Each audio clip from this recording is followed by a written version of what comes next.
Bonjour et bienvenue sur Europe Hebdo, votre revue de presse européenne hebdomadaire. Pour cette 41e semaine de 2024, la vie de l'Union vous relate la poursuite du bras de fer avec la Chine, un paquet d'aides conséquent pour l'Ukraine, Jean-Marie Le Pen qui doit de l'argent au Parlement européen, la confrontation de Viktor Orban avec le Parlement européen et les ministres de l'Intérieur des 27 qui veulent durcir les règles sur l'immigration. Dans le club des 27, la Tchéquie et la Pologne veulent aussi revoir les règles du pacte vert sur les voitures. La Suède effectuera ses premières missions pour l'OTAN en 2025. Robert Fico menace la presse. La Hongrie demande une exemption pour le droit européen d'asile. Et l'Allemagne est en récession pour 2024. Et chez nos chers voisins, la suppression de l'allocation chauffage fait réagir les seniors. La Bosnie-Herzégovine a connu des inondations inédites et la Moldavie se voit octroyer une aide record par l'Union européenne. Passons sans plus attendre à la vie de l'Union. International, le bras de fer avec la Chine se traduit par un premier échange de sanctions. Voilà, les 27 ont tranché. Vendredi 4 octobre, le Conseil de l'Union européenne a acté la mise en place d'une majoration des droits de douane s'appliquant aux véhicules électriques en provenance de Chine. Des droits de douane qui s'élèveront donc désormais de 7,8 à 35%. Une majoration qui a pour but de protéger l'industrie européenne qui avait déjà subi de plein fouet l'importation de panneaux solaires chinois dont la production avait été soutenue par des aides d'État et avait contribué à leur compétitivité au détriment des producteurs européens. Des droits qui s'appliqueront aussi aux constructeurs européens qui produisent en Chine et qui importent le produit fini. Ces aides d'État chinoises menaceraient 2,5 millions d'emplois directs et 10,3 millions d'emplois indirects. Le vote a été très diffus. 12 pays se sont abstenus, 10 étaient pour et 5 étaient contre. L'Allemagne a voté contre, craignant des représailles et une guerre commerciale avec la Chine, comme si les aides d'État n'étaient pas déjà une offensive pour briser la concurrence sur le sol européen. Ce vote contre interroge, puisque l'Allemagne ne se mouille pas, pour éviter les représailles. Son positionnement était initialement l'abstention, mais étant donné la probabilité que le texte passe, l'Allemagne pouvait se permettre de voter contre. Un vote qui s'aligne globalement avec le positionnement de la filière automobile allemande. Et par ce vote, l'Allemagne espère bien amadouer Pékin et éviter les sanctions. Un signe aussi de la vulnérabilité économique de l'Allemagne, qui repose grandement sur ses exportations. Mais les véhicules allemands risquent d'en souffrir quand même. La Chine se tourne de toute façon durablement vers l'électrique, où elle est le leader du marché.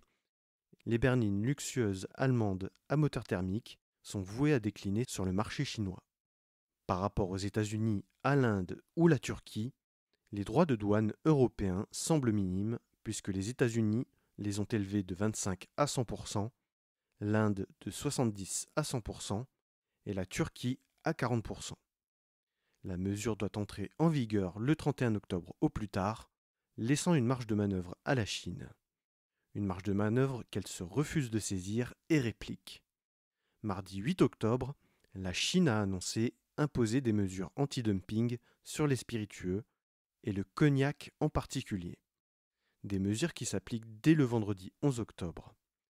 Les entreprises concernées devront payer des droits de douane de 30 à 39% sur une base temporaire, accompagnée d'un dépôt de garantie, sans préciser les conditions de remboursement. Le lobby européen des spiritueux Spirits Europe dénonce une procédure abusive de la part de la Chine. La Commission se dit sereine quant à l'issue que donnera l'OMC à ce conflit commercial. Le bras de fer s'accompagne aussi toujours de discussions pour trouver un terrain d'entente et les droits de douane supplémentaires pourraient bien disparaître. Mais il semble qu'aujourd'hui, ça ne soit pas la volonté de la Chine qui veut absolument garder l'ascendant sur son partenaire commercial. International encore, un paquet d'aides de 35 milliards d'euros pour l'Ukraine et une tournée diplomatique pour Volodymyr Zelensky. Avec le sommet de Ramstein annulé qui devait rassembler plus de 50 pays alliés de l'Ukraine, Volodymyr Zelensky met ce temps à profit pour rendre visite à quelques chefs d'État et de gouvernement d'États membres de l'UE et leur présenter son plan de paix durable. Un tour commençait mercredi 9 octobre en Croatie. Le jour même, les ambassadeurs des 27 se sont mis d'accord pour un prêt de 35 milliards d'euros pour l'Ukraine, un prêt nourri par les bénéfices des avoirs russes gelés en Europe. Reste que le Parlement européen doit l'approuver avant un deuxième passage au Conseil qui devrait sceller le sort de l'aide à l'Ukraine. Si tout se passe bien, les premiers versements auront lieu début 2025. Une aide qui entre dans l'accord du G7 d'octroyer 45 milliards d'euros à l'Ukraine pour 2025. Reste une inconnue, la Hongrie. Plusieurs fois, les représentants hongrois ont fait valoir leur refus de l'aide à l'Ukraine, prétextant un manque de transparence, pour juste bloquer le processus et faire du chantage et obtenir les fonds gelés par la Commission pour son non-respect de l'état de droit. Une situation qui ne rassure pas l'administration américaine, qui voudrait assurer la pérennité des sanctions et de l'aide à l'Ukraine. La Hongrie a réussi à faire adopter un contrôle annuel de l'aide. Jeudi 10 octobre, Volodymyr Zelensky s'est rendu au Royaume-Uni pour y rencontrer Keir Starmer, suivi par des visites à Paris, Berlin et Rome pour présenter son plan et convaincre les États membres d'accentuer leur soutien à l'Ukraine, notamment en autorisant les frappes avec les armes de longue portée sur le sol russe, après plusieurs revers importants dans le Donbass. Mais difficile de convaincre. Les réticences persistent sur les armes de longue portée, surtout en Allemagne, où les partis amis de la Russie ont obtenu des victoires importantes lors de scrutins régionaux et préparent déjà les élections fédérales de 2025. Parlement européen.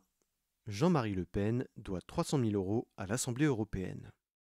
Déjà empêtré dans le scandale des emplois fictifs du Front National au Parlement européen, Jean-Marie Le Pen se voit désormais demander par le Parlement européen de rembourser plus de 300 000 euros de frais de mandat, n'entrant pas dans les critères de remboursement de l'Assemblée européenne. C'est la fuite d'un document du secrétariat général du Parlement européen qui a permis à l'affaire d'éclater au grand jour. Une lettre, datée du 8 juillet, où le secrétariat général réclame au fondateur du FN 303 200 euros 99 centimes pour ne pas avoir respecté la ligne budgétaire 404 qui correspondait à l'époque aux frais des eurodéputés non inscrits. On apprend qu'entre 2009 et 2018, Jean-Marie Le Pen se faisait rembourser des bulletins d'information qui n'étaient que de vulgaires copier-coller, des stylos, des cartes de visite, des cravates, des parapluies, des balances de cuisine, des bracelets connectés, des lunettes de réalité virtuelle ou encore 129 bouteilles de vin. L'Office de lutte antifraude s'est chargé de faire l'inventaire complet. La réclamation du Parlement européen sera donc portée devant le tribunal de l'UE par Jean-Marie Le Pen qui conteste les faits allégués. Parlement européen encore, échange houleux entre Viktor Orban, le Parlement et la Commission européenne. Mercredi 9 octobre, Viktor Orban pouvait enfin tenir son discours devant le Parlement européen dans le cadre de la présidence tournante hongroise au Conseil de l'UE. Un discours qu'il aurait dû tenir mi-septembre, la faute à la tempête Boris qui a aussi touché la Hongrie. Autant dire qu'il n'est pas venu pour rien. Fort d'avoir pu allier des partis d'extrême droite autour de lui, tout en affaiblissant les conservateurs et réformistes, il se tenait dans l'Assemblée européenne en champion de l'extrême droite, celle qui tient la 3e position en termes d'effectifs au Parlement européen. Au terme de son discours, l'extrême droite applaudit, pendant que l'extrême gauche de l'hémicycle entonne le chant antifasciste Bella Ciao, écoutez plutôt.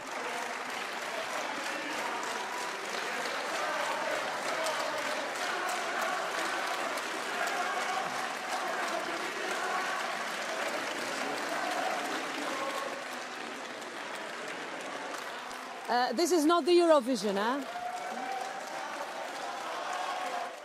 Et pourtant, vont se succéder à la tribune des critiques acerbes des présidents et présidentes de groupes parlementaires, mais aussi de la Commission européenne qui lui reproche le manque de respect de l'état de droit, sa proximité avec la Russie, la Chine et Donald Trump, et la corruption rampante dans son pays. Mention spéciale à la présidente de la Commission européenne, Ursula von der Leyen, qui lui a reproché sa proximité avec Vladimir Poutine et son manque de soutien à l'Ukraine, les discriminations à l'égard des entreprises européennes qu'ils visent avec des taxes ou des contrôles fiscaux arbitraires, les marchés publics qui atterrissent toujours dans les mains de ses proches, et à rappeler le retard économique de la Hongrie par rapport à ses voisins qui sont aussi entrés dans l'UE en 2004. Mais le point le plus mordant, c'est quand elle a fait référence à la libération de passeurs et de trafiquants avant même qu'ils aient purgé leur peine. Sans surprise, il place l'immigration comme racine de tous les maux de l'Union européenne et se dit champion de la lutte contre l'antisémitisme, les violences faites aux femmes et l'homophobie. Viktor Orban utilise l'actualité géopolitique pour parler d'intifada politique de la part des eurodéputés. Il leur reproche d'ailleurs d'avoir empêché le groupe des Patriotes pour l'Europe d'avoir accès aux responsabilités au sein du Parlement européen et indique ne pas avoir de leçons à recevoir sur ce sujet. Il reproche à Ursula von der Leyen de faire de la politique et la renvoie à son rôle de gardienne des traités. Même si Viktor Orban se dit choqué de la violence de l'accueil par les parlementaires européens, il se satisfait de la colère des eurodéputés qui devrait servir son discours qui oppose Budapest et, dans l'esprit de Viktor Orban, des élites bruxelloises qui veulent imposer ses vues à la Hongrie comme le faisait l'URSS jusqu'en 1991. Il reproche aux eurodéputés des fake news et à la Commission de vouloir renverser son gouvernement. Il reste 2 mois et demi pour la présidence hongroise. Elle risque de se tenir dans un climat tendu, surtout autour du 5 novembre, jour de l'élection présidentielle américaine. Viktor Orban a d'ores et déjà annoncé déboucher le champagne si Donald Trump sortait vainqueur. Affaires intérieures. Les 27 ministres de l'Intérieur déterminés sur le durcissement des règles pour lutter contre l'immigration. Jeudi 10 octobre avait lieu la réunion des 27 ministres de l'Intérieur. Le sujet à l'ordre du jour était le renforcement des frontières extérieures de l'UE et l'amélioration de la politique de retour des demandeurs d'asile déboutés. C'est une réunion préparatoire qui devrait déboucher sur une déclaration commune lors du prochain sommet du Conseil européen, les 17 et 18 octobre. Au cœur des discussions, le rôle de l'agence des gardes-frontières et de garde-côtes européen Frontex, les relations avec les États tiers et l'approche à adopter pour les profils sensibles à expulser. La directive Retour date de 2008, c'est-à-dire avant les printemps arabes, qui ont mené à des vagues d'exode dans les versants sud et est de la Méditerranée. Elle fait l'objet de nombreuses critiques de la part de l'Autriche, des Pays-Bas, mais aussi de la France et de l'Allemagne. En tout, ce sont 12 États membres qui souhaitent réformer la directive. Une réforme avait déjà été proposée en 2018 et les États membres étaient parvenus à une position commune en 2019, mais c'est le Parlement européen qui a bloqué, la Commission parlementaire des libertés civiles, de la justice et des affaires intérieures n'étant pas parvenue à une position commune du fait de la polarisation des positions des groupes parlementaires. De ce qui ressort de la réunion, des mesures comme l'externalisation des demandes d'asile, c'est-à-dire le traitement des demandes d'asile dans les pays tiers, et la création de centres pour le retour hors d'Europe sont à l'étude. Les Pays-Bas et la Hongrie veulent sortir du pacte asile et migration, tandis que l'Espagne et l'Allemagne veulent accélérer sa mise en œuvre. D'un côté, l'Espagne veut répondre à la crise aux îles Canaries, qui a vu 30 000 personnes tenter leur chance cette année, et de l'autre, l'Allemagne qui répond aux craintes suite aux attentats de Mannheim et de Zellingen.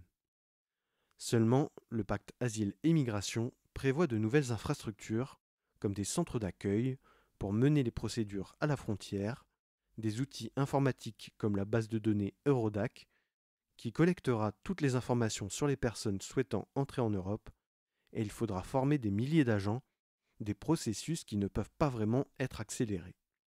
Les experts et certains États membres redoutent que certains États membres s'amusent à appliquer les parties du pacte qui les arrangent.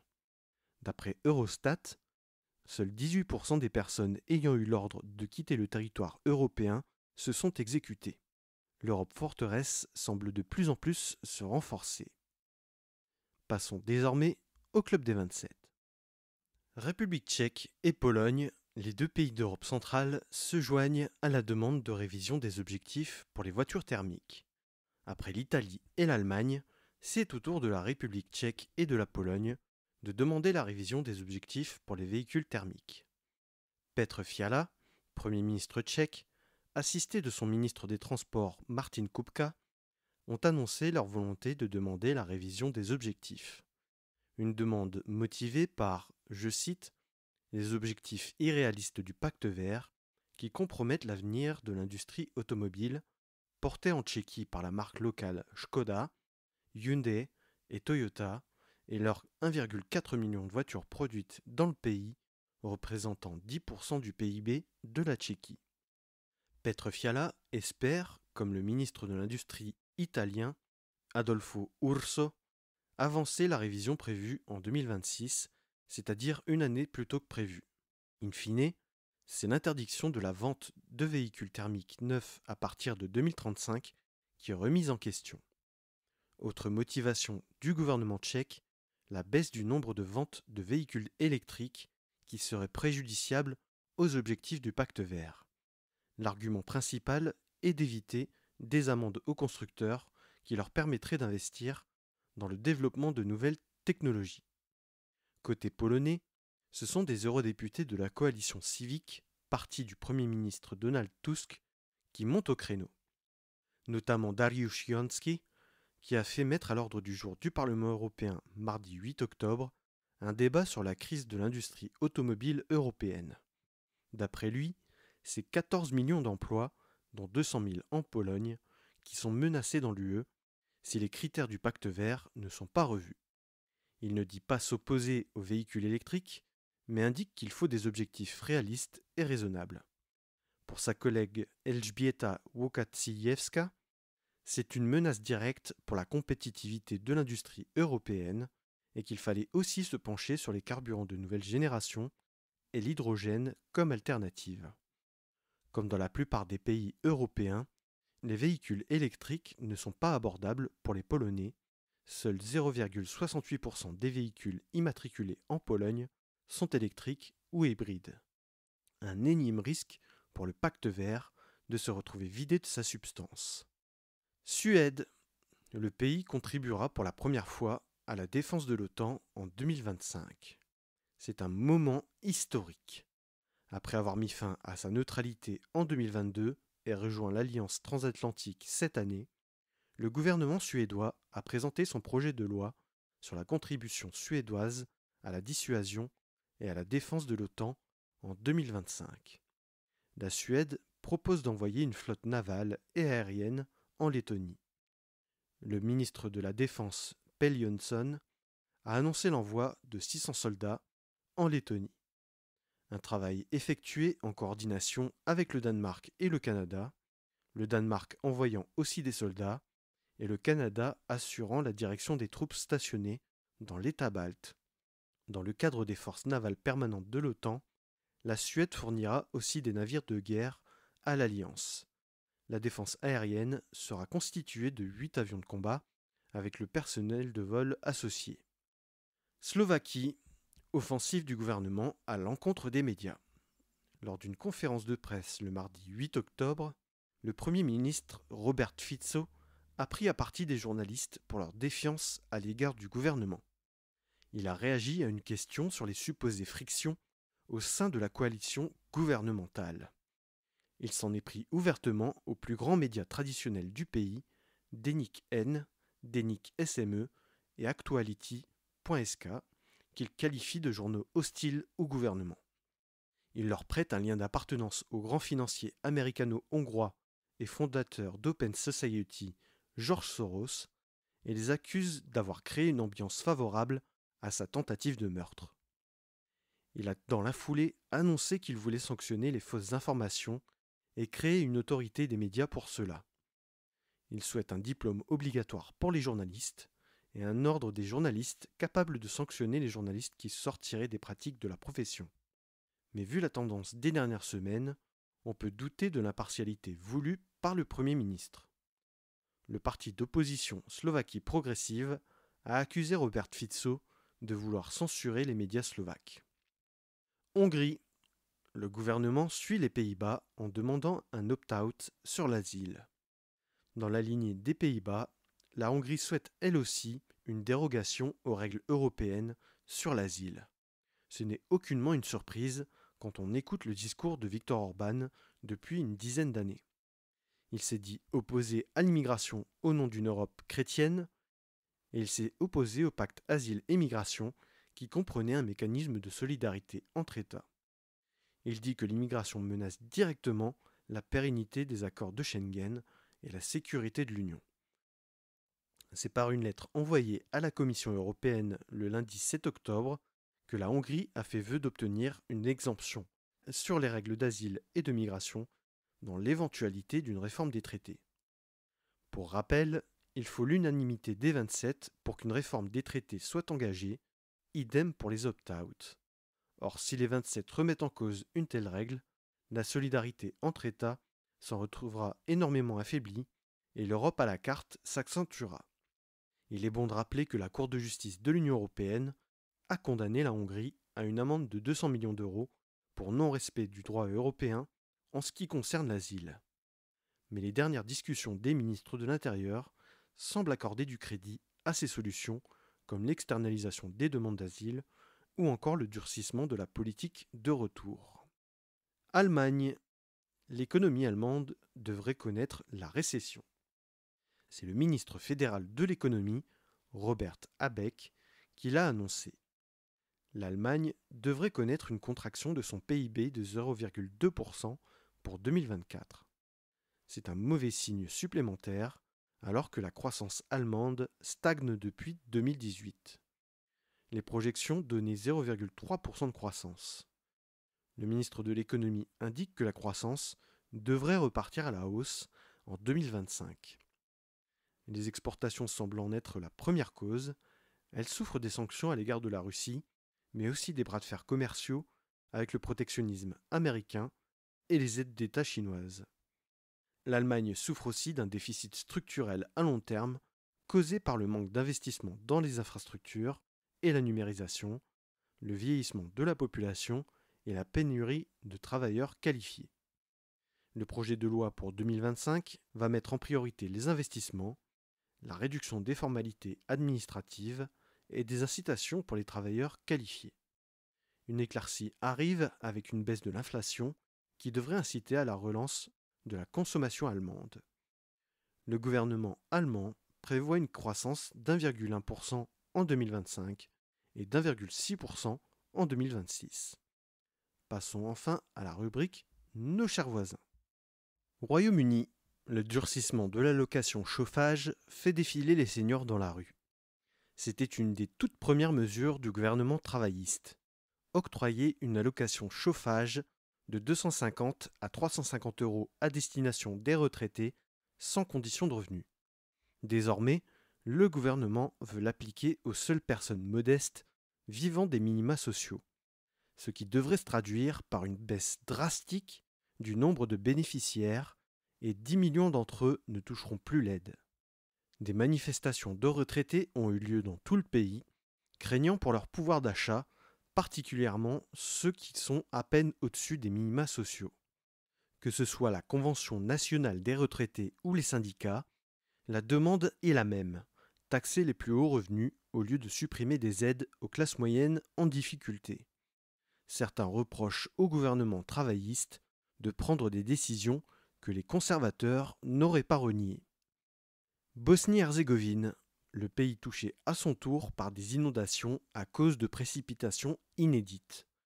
Vendredi 4 octobre, la Bosnie-Herzégovine était touchée par des inondations causées par des pluies abondantes juste avant le week-end des élections municipales. Des intempéries qui se sont poursuivies plusieurs jours. Mardi 8 octobre, le décompte des victimes s'élevait à 22 et 6 personnes étaient encore portées disparues. Les inondations et les glissements de terrain ont entraîné la détérioration, voire la disparition de plusieurs infrastructures. C'est principalement le nord-ouest du pays qui a été touché. Les prévisions météo n'étant pas plus clémentes, la protection civile a demandé à évacuer les citoyens des régions de Jablanica et de Konjic, les régions les plus touchées par le déchaînement des éléments. Le village de Donja Jablanica à 70 km au sud-ouest de la capitale Sarajevo, a été ensevelie sous la boue. Des débris de granit d'une carrière voisine du village ont été charriés par le torrent.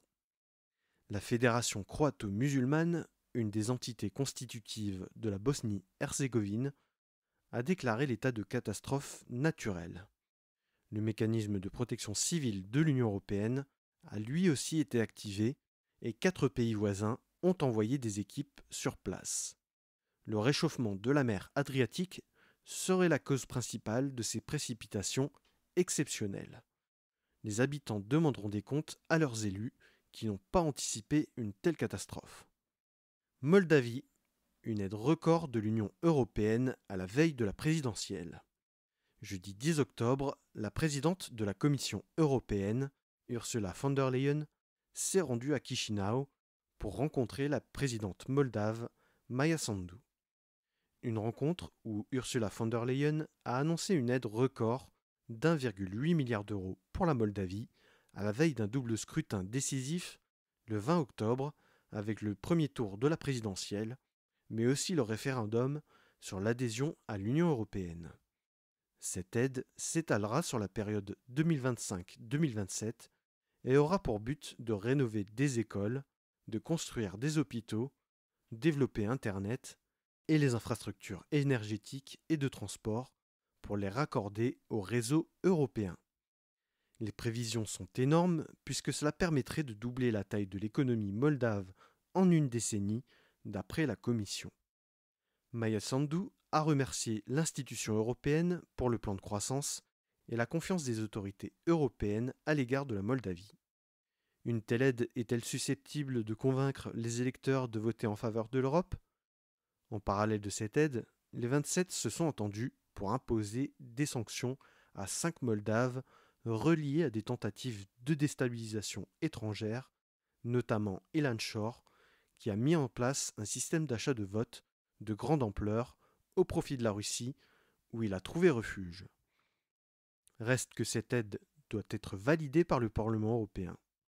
Elle n'est pas sans condition puisqu'il est attendu que, si la Moldavie acte sa candidature à l'Union européenne, il faudra passer des réformes d'ampleur pour que le pays atteigne les mêmes standards que les États membres.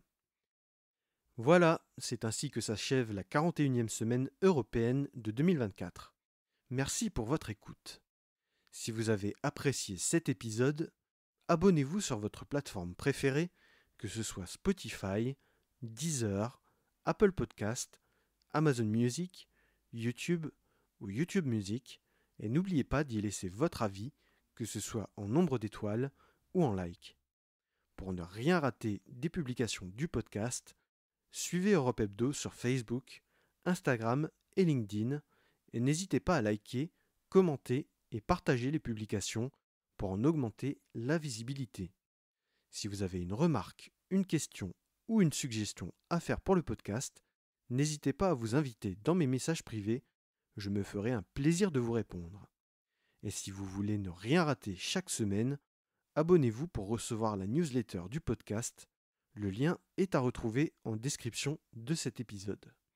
Je vous donne rendez-vous lundi prochain, 17h30, sur Europe Hebdo.